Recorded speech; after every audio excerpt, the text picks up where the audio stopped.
प्यारे बच्चों, आज हम उर्दू पढ़ेंगे जमात हफ्तुम।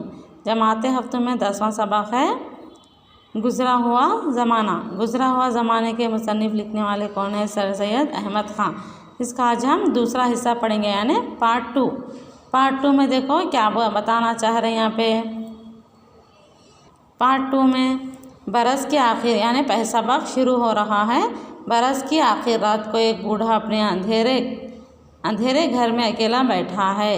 क्या करा, एक रात क्या बहुत ही अंधेरी थी तो अपने एक रूम में क्या करा, बूढ़ा अंधेरे घर में अकेला बैठा हुआ है जो रात बहुत ही डरावनी थी। रात कैसी थी? बहुत ही डरावनी थी और अंधेरी है, घटा छा रही थी। पूरी रात बहुत अंधेरी घटा छा रही थी यानी बारिश होने का मौसम हो रहा था और बिजली तड़प कर कड़कती है। आंधी बड़े ज़ोर से चलती है। बिजली की आवाज़ कड़कड़ आने लगी और आंधी ज़ोर से चलती है। दिल कांपने लगा। किसका? उस बूढ़े शख्स का। और दम घबराता है। क्या करे? दिल कांपने लगा, दम घबराता है। बूढ़ा निहायत ही गमगीन है। बूढ़ा शख्स क्या है? बहुत ही गमगीन में बैठा हुआ है, मगर इसका गम ना अंधेरे घर पर है ना अकेलेपन पर। क्या है? इस बूढ़ा जो अकेला घर में बैठा हुआ है, ना अकेलेपन पर है ना अंधेरी रात की बिजली कड़क आंधी की गूंज पर। इसके किसके ऊपर भी दिलचस्पी नहीं, जैसे बिजली की कड़कने की आवाज़ और अकेलेपन पर ना अंधेरी रात पर ना बिजली की कड़क पर, सिर्फ गमगीन में बैठा हुआ है और आंधी की गूंज पर। बरस की आखिर रात पर वो अपने पिछले ज़माने को याद करता है। उसको कुछ भी याद नहीं आ रहा, सिर्फ पिछला गुज़रा हुआ ज़माना याद करते हुए अकेले घर में बैठा हुआ है, सोचते हुए। और जितना याद आता है कितना ही गम बढ़ता है। गुज़रे हुए ज़माने को जितना याद कर रहा है शख्स, उतना ही उसको गम बढ़ते जा रहा था। हाथों से ढके हुए मुंह पर आंखों से आंसू भी बहते चले जा रहे थे।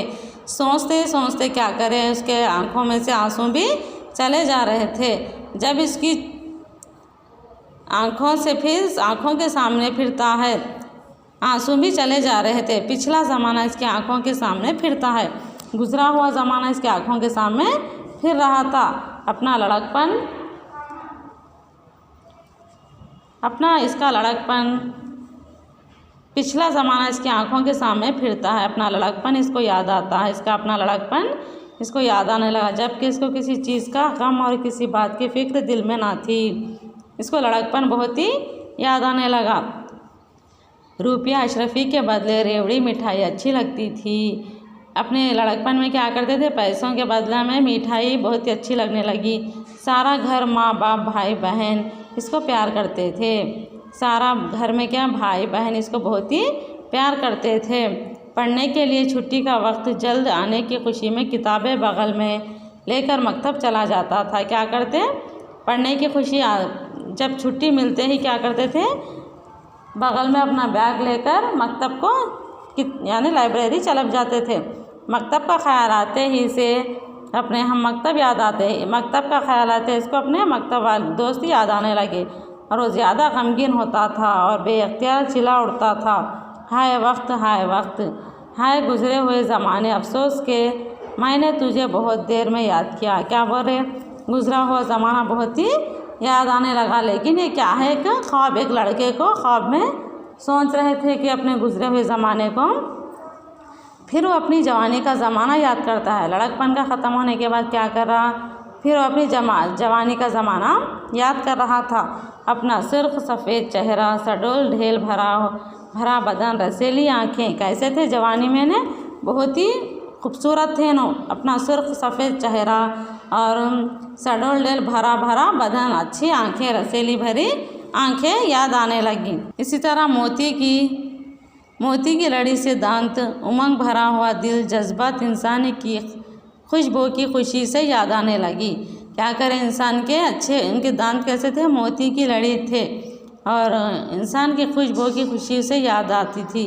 इसकी आँखों के आगे अंधेरा छाया जाता था।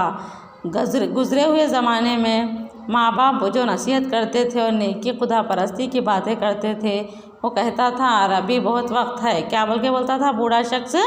उनके माँ बाप नसीहत करते थे, बेटा जो काम वक्त पे करना चाहिए तो उस और नेकी खुदा परस्ती की बातें करते तो ये कहता था कि और भी बहुत वक्त बाकी है और बुढ़ापा आने का कभी ख्याल ना आता था उनको।